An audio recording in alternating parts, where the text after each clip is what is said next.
Pleasure to introduce to you not only a strong leader within the caucus, but also probably one of the most exceptional communicators I've ever had the opportunity to listen to. And we all get that opportunity here tonight. Please help me welcome Congressman Rob Andrews, who is the chair of the caucus for the 112th session. Thank you. Thank you. Thank you. Good evening, ladies and gentlemen. It's an honor to be associated with a group of men and women as distinguished and as patriotic as you are. And I come to this affair every year looking for inspiration, and I never fail to receive it from being with you all. America needs some inspiration right now. These have been a couple of the toughest years I think any of us have ever experienced. I know that in this audience tonight, there are people whose members of their families, their neighborhoods, or themselves have lost their job in the last couple of years, maybe lost their home, lost their business, lost their pension, lost their health care.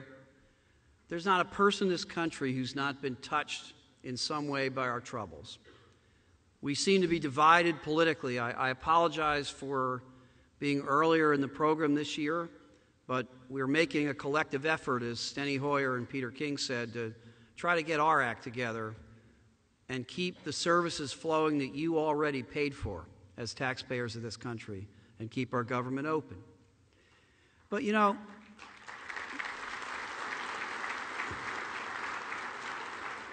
it's bad enough that we are sometimes down on ourselves and doubtful about ourselves. But there are voices around the world who think they've got us figured out, and they're critical of us too. The supreme leader of Iran, the Ayatollah Khamenei, said the people who control America today make decisions like drunkards. They do not understand what they're doing at all.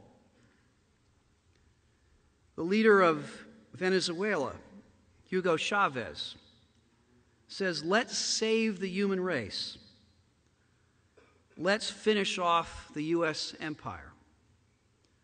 While our founder, Kurt Weldon, is in Libya taking care of Gaddafi, let's take care of these two guys tonight here and tell them what America's really about. Yes, we're down on ourselves, and we have our problems, but if you want to see the strength of America, come to a firehouse and come to this dinner and meet the first responders of this country. And I hope that before you leave Washington, you take a couple of minutes to remind us of the lessons that you already know. Firefighters respect each other. In this room tonight, there are people whose ancestors go back to every continent, who worship in every different faith in our country, who have different political views, different views of the way to live life, all different kinds of people, unified for a higher and greater purpose. America needs to remember that. Firefighters understand the value of $1. Whether you are a career or a community servant as a volunteer, firefighters always get $100 of value out of $30 worth of money. For years, it has been the volunteers that have stood at the intersections asking for a few coins to be put in the helmet, organize the bake sales or the car washes or the fund drives. And you continue to do that. A tiny portion of volunteer department budgets comes from taxpayers, and a large portion comes from the sweat and toil of the members. Now it's spread to the career service. Now there are too many fire companies being paid for by pension givebacks and health care givebacks of firefighters. Everybody's contributing in some way, and firefighters always know the value of $1. We need to relearn that. Firefighters respect the idea of selflessness, of putting someone else's interests above your own. One of our weaknesses in American politics is that it's too easy to win acclaim and votes by putting your own interests first, of your own little town or your own little group, or maybe even just yourself. A country can't be great if it's not broad in its greatness. It can't be strong if it doesn't share that strength with all. And we need you to remind us that respecting each other, selflessness, is a virtue our country needs. Our military demonstrate it every day, every single day.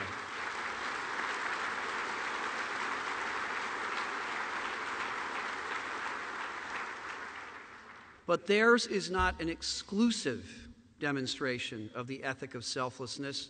You show it every single day, too. Most people in most parts of the world just don't understand why someone will leave the comfort and warmth of their surroundings in the middle of the night and put their lives on the line for someone they may have never met, do not know, or may not even like, but lift that person's life above their own.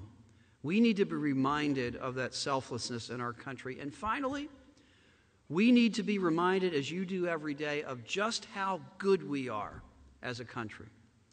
You know, Americans love our country, so we criticize it. And we're not perfect, and we should be the first to admit that. We are not perfect, but we are the best there is. And when anyone else in the world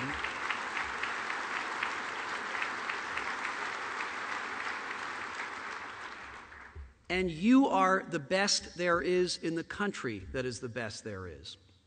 Your frugality, your selflessness, your respect for others are a role model for all of the rest of us. And I would say, with all due respect to the quotes that I read from the supreme leader of Iran or the dime store dictator of Venezuela, I pray to God that yours is not the next country that suffers an earthquake or a tsunami or a natural disaster. I sincerely pray to God that that does not happen. But if it does, I know who you will call. And I know who will respond. I know who will rise above the criticisms you've made of us and show you the greatness that the American people really represent. You personify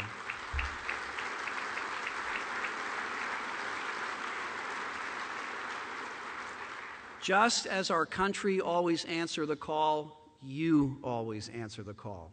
You are leaders, you are our teachers, you are our inspiration, you are the future of this country, and I am proud to be your friend.